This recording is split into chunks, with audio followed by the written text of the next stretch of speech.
Hello বন্ধুরা, আমরা এলাকা ছোট ভাইদের নিয়ে প্ল্যান করছি যে পেয়ারা ভর্তা খাবো। তো পেয়ারা ভর্তা খাওয়ার জন্য হচ্ছে প্রথমে চলে গেলাম পেয়ারা বাগানে। পেয়ারা বাগানে গিয়ে দুটো পেয়ারা পারলাম। পেয়ারা পারলাম জাহাঙ্গীরের কাছে থেকে আমি এখানটা পাস করছে। তো অনেকগুলো পেয়ারা পরে আমরা এগুলো পানিতে বেশি করে দিই একবারে। তো পেয়ারাগুলোকে পানিতে দিয়ে দিলাম, ভালো করে দিয়ে নিলাম।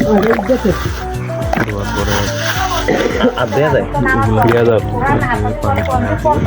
করে এখন এগুলাকে এর ভিতরে দিয়েছি কাল হাম্বল দিস্তা বলে এটাকে, এটা দিয়ে শেষে নেব, ভালো করে শেষে একদম গুঁড়া করে নেবো যাতে একদম গুঁড়ো হয়ে যায়। তো গুঁড়ো হয়ে যাওয়ার পরে এগুলো ভালো করে হাত দিয়ে নাড়াচাড়া করে গুঁড়ো করে দিলাম।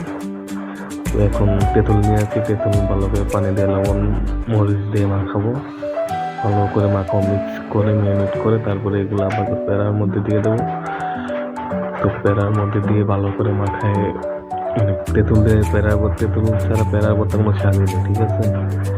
পেড়ার ভর্তা প্রথম স্বাদ হলো তেঁতুল।